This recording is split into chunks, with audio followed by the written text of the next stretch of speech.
नमस्कार विद्यार्थियों, मैं अनिल कुमार सैनी, सहायक आचार्य राजकीय विधि महाविद्यालय चूरू।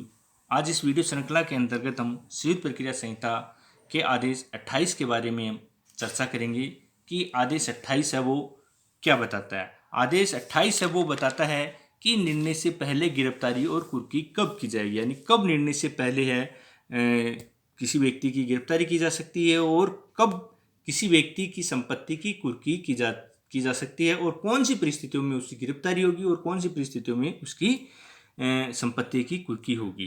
तो सबसे पहले आदेश जो 38 है उसको दो भागों में बांटा गया है। पहले है निर्णय से पहले गिरफ्तारी, जो कि नियम 1 से लेकर 4 तक बताई गई है, और दूसरी जो है वो है निर्णय के पहले या निर्णय से पहले कुर्की है, जो कि नियम 5 से लेकर 13 तक बताई गई है। तो सबसे पहले अपन चर्चा करेंगे गिरफ्तारी के बारे में। नियम 1 के अंतर्गत कि प्रतिवादी से उपसंजाति के लिए प्रतिभूति की मांग कब की जा सकती है, यानी कब प्रतिभूति की मांग की जाएगी और उस समय उस प्रतिवादी को अगर वो प्रतिभूति नहीं देता है तो फिर उससे उसको गिरफ्तार कर लिया जाएगा। तो वाद के किसी भी प्रक्रम में, सभी वादों में, सिवाय जो धारा 16 के अंतर्गत दी गई है, यदि न्यायालय संतुष्ट हो जाता है या शपथ पत्र पर किसी प्रकार से न्यायालय संतुष्टि कर देता, तभी अन्य मामलों में यदि प्रतिवादी विलंब करता है और इस आशय से कार्य कर रहा है कि वह न्यायालय की अधिकारिता से फरार होने वाला है या न्यायालय की अधिकारिता को छोड़ने वाला है या फरार होने वाला है या अपनी संपत्ति का व्ययन या अंतरण कर रहा है या उसने अंतरण कर दिया गया है या प्रतिवादी है जो कि भारत को छोड़कर बाहर जाने वाला है या जिससे कि निष्पादन प्रक्रिया है वो बाधित होगी या विलंबित होगी, तो ऐसी स्थिति में न्यायालय है वो गिरफ्तारी का वारंट जारी कर सकेगा और वह हेतुक दर्शित कर सकेगा कि क्यों न ऐसे प्रतिवादी से प्रतिभूति की मांग की जाए और उससे प्रतिभूति ली जाए। गिरफ्तार करने वाले अधिकारी को यदि प्रतिवादी रकम संदेह कर देता है तो वहां पर वह जो विनिर्दिष्ट किया गया है वह उसे गिरफ्तार नहीं किया जाएगा। यदि प्रतिवादी कोई ऐसा कार्य कर देता है या कोई ऐसा जो रकम का जो निर्धारण किया गया है वो उसका संदाय कर देता है तो ऐसी स्थिति में उसको गिरफ्तार नहीं किया जाएगा। दूसरा जो नियम है इसका ये बताता है कि जहां पर प्रतिवादी न्यायालय में उपस्थित हुआ है और हेतु दर्शित नहीं कर पाया है तो उसे प्रतिभूति के लिए भी मांग की जा सकेगी और उसे आदेश दिया जा सकेगा कि वह धन का संदाय न्यायालय में करे। दूसरा, ऐसी प्रतिभूति दे कि प्रतिवादी वाद लंबित रहने तक उपस्थित रहेगा। वह न्यायालय में ऐसी प्रतिभूति जमा कराएगा कि वह न्यायालय में जब भी वाद लंबित है या जब भी न्यायालय में उसको प्रस्तुत करने के लिए कहा जाएगा, उपस्थित उपसंजाति के लिए कहा जाएगा, तब वह न्यायालय में उपस्थित होगा। या प्रत्येक प्रतिभू को अपने को अवगत करेगा कि प्रतिवादी अगर नहीं आया है तो वह न्यायालय में धन जमा करवाएगा। यदि जो भी प्रतिभू है जिसने प्रतिभूति दी है प्रतिवादी के बारे में, वह अपने आप को अवगत करेगा कि न्यायालय में जब भी प्रतिवादी उपस्थित नहीं होगा तो वह ऐसी जो धन का संदाय करेगा जो कि विनिर्दिष्ट किया गया या विनिश्चित किया गया है। नियम 3 ये कहता है कि प्रतिभू है वो कभी भी किसी भी समय अपने उन्मोचन के लिए न्यायालय में आवेदन कर सकता है। यदि प्रतिभू को ऐसा लगता है कि प्रतिवादी जो है वो सही तरह से कार्य नहीं कर रहा है या उसकी बात को नहीं मान रहा है, उसके अनुसार कार्य नहीं कर रहा है, तो ऐसी स्थिति में प्रतिभू न्यायालय में आवेदन कर सकता है कि उसको प्रतिभू के रूप में जो उसने अपने आप को प्रस्तुत किया है उससे उसे उन्मोचित कर दिया जाए। तो न्यायालय ऐसी स्थिति में ऐसे प्रतिभू को उन्मोचित कर देगा। नियम 4 ये कहता है कि जहां पर प्रतिभूति नहीं दी जाती है प्रतिवादी द्वारा तो वहां पर क्या प्रक्रिया होगी। जहां पर किसी भी प्रतिवादी द्वारा प्रतिभूति नहीं दी जाती है तो उसे सिविल कारागार में निरुद्ध किया जाएगा जब तक कि वाद का निर्णय न हो। जब तक वाद का निर्णय न हो तब तक उसको सिविल कारागार में निरुद्ध कर दिया जाएगा या उसे 6 महीने तक या जब तक कि डिक्री की तुष्टि नहीं हो जाए। यदि राशि 50 रुपये से कम है तो उसे 6 हफ्ते के लिए निरुद्ध कर दिया जाएगा कि वह सिविल कारागार में उसको निरुद्ध कर दिया जाएगा। जहाँ पर सबसे पहले तो कि जैसे मान लो कि निर्णय की अगर वाद का निर्णय नहीं होता है तब तक, या उसे 6 महीने तक, जहाँ पर डिक्री की तुष्टि नहीं होती तब तक उसे सिविल कारागार में रखा जाएगा। लेकिन यदि राशि 50 रुपये से कम है तो उसे 6 हफ्ते तक ही उसे निरुद्ध किया जाएगा। जैसे ही ऐसा व्यक्ति प्रतिभूति दे देता है तो उसे न्यायालय द्वारा छोड़ दिया जाएगा।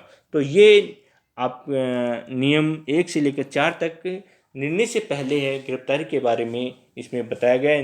नियम 5 से 13 तक बताया गया है आपका कि कब निर्णय से पहले उसकी संपत्ति की, जो भी प्रतिवादी है उसकी संपत्ति की कुर्की की जा सकती है। नियम 5 ये कहता है कि निर्णय से पूर्व गिरफ्तारी कब की जाएगी, कौन सी परिस्थिति में।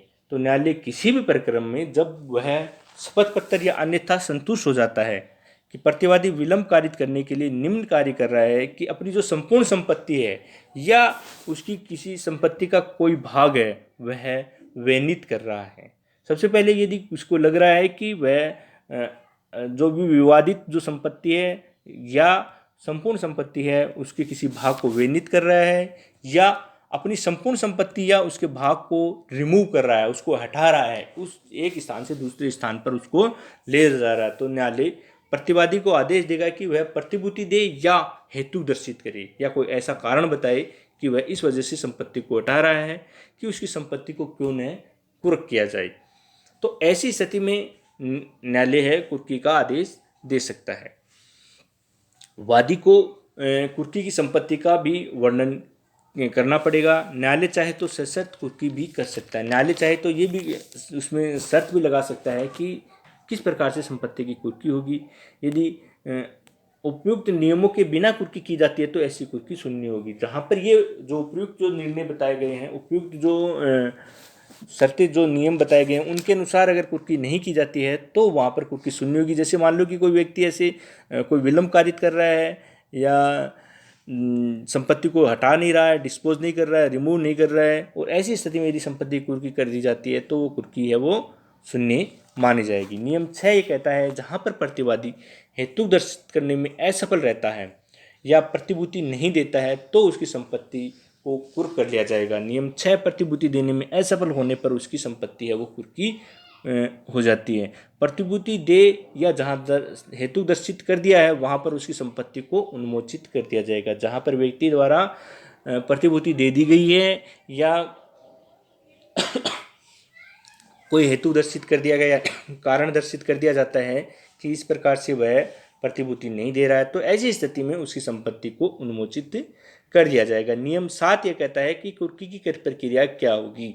तो नियम 7 के अंतर्गत कुर्की की प्रक्रिया वही होगी जो आदेश 21 में डिक्री के निष्पादन में जो दी गई है वही कुर्की की प्रक्रिया होगी। नियम 8 ये कहता है कि कुर्कियों को समायोजित भी किया जा सकता है। जहाँ पर किसी वाद में एक से अधिक अगर कुर्कियाँ होती हैं, कुर्की की गई है किसी संपत्ति की एक बार से अधिक बार की गई है, तो वहाँ पर कुर्की को समायोजित भी किया जाएगा।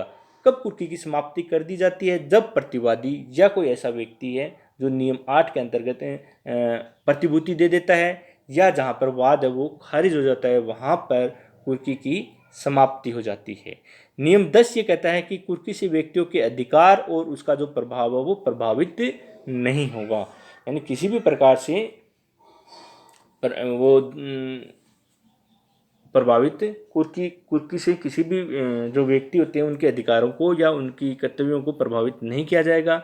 नियम 11 ये कहता है कि अगर निर्णय से पूर्व कुर्की है तो वहाँ पर निर्णय के बाद में कुर्की नहीं की जाएगी, यानी पुनः कुर्की नहीं की जाएगी। जब निर्णय से पहले ही कुर्की हो जाती है तो वहाँ पर बाद में कुर्की करने की आवश्यकता नहीं होगी। नियम 12 ये कहता है कि निम्न चीज़ों की कुर्की नहीं हो सकती, जिसमें कृषि उपज जो कृषक के पास है उसकी कुर्की नहीं की जा सकती है। नियम 10 ये बताता है कि लघुवाद न्यायालय द्वारा किसी भी प्रकार की संपत्ति, स्थावर संपत्ति की कुर्की की नहीं की जा सकती है, यानी लघुवाद न्यायालय है वो स्थावर संपत्ति की कुर्की करने के लिए अधिकारिता नहीं रखता है।